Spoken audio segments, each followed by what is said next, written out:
High everyone सबैलाई स्वागत छ फेरि पनि मेरो च्यानलमा।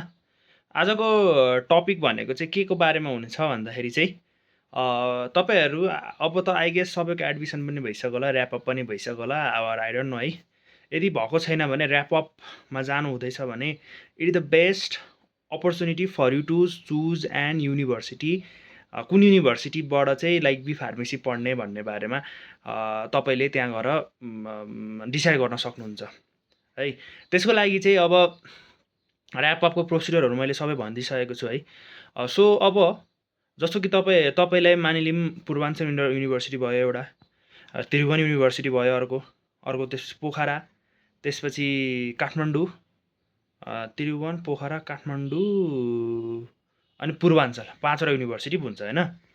अब यो 5वटा युनिभर्सिटीबाट कुन चाहिँ युनिभर्सिटी राम्रो छ त, त्यो डिसाइड गर्नलाई तपाईँले एकदम सोचेर बुझेर तपाईँको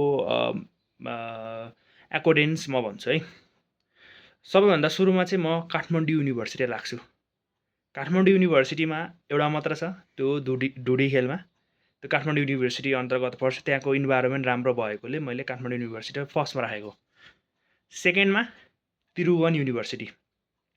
त्रिभुवन युनिभर्सिटी कलेजहरू सबै इयरली वाइज छन् त, तर त्यहाँनिरको प्र्याक्टिकलहरू राम्रो छ, र सबै एटेन्डेन्सहरू फुल हुनुपर्छ। त्यही भएको कारणले तपाईँहरूलाई पढ्न मन लाग्छ, त्यही भएर पनि गर्नु पऱ्यो त्रिभुवन युनिभर्सिटी। त्यसपछि आई गेस पोखरा युनिभर्सिटी ठिक छ जस्तो लाग्छ है मलाई चाहिँ। अब किन हो, त्यहाँको एक्जामहरू टाइममा हुन्छ, रुटिनहरू टाइममा आउँछ, रिजल्टहरू टाइममा आउँछ। त्यसपछि आयो पूर्वाञ्चल युनिभर्सिटी। अब पूर्वाञ्चल युनिभर्सिटीको कुरा गर्नु पर्दाखेरि चाहिँ कस्तो हुन्छ भन्दाखेरि तपाईँको सेमिस्टर वाइज हुन्छ क्या एक्जाम चाहिँ है। म नि पूर्वाञ्चल युनिभर्सिटीबाट पढ्छु।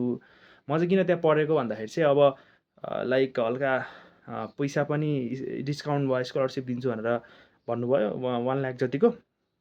अनि म पनि जा भने पढ्ने हो त भनेर भनियो। अनि ल ठिकै छ भनेर त्यहीँ पढेको हो। पूर्वाञ्चल युनिभर्सिटीमा कस्तो हुन्छ भन्दा सेमिस्टर वाइज एक्जामहरू हुन्छ है। अनि तपाईँको अरूको कम्पेरिजनमा हाम्रो एक्जामहरू छिटो ल्याइदिने, रिजल्टहरू पनि अलिअलि छिटै ल्याइदिने, तर 2-3 महिना लाग्छ कि एक्जाममा रिजल्ट आउने।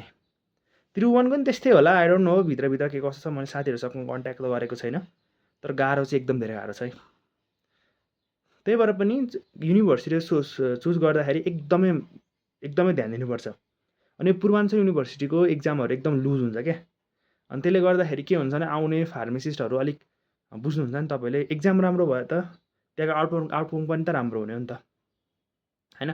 पछि गएर त्यही फार्मेसीको एक्जाम त पास गर्नु पऱ्यो नि लास्टमा, त्यो एमसिक्यूवाला हुन्छ नि, त्यो त जस्तो तसो नि पास गरिहाल्छ नि।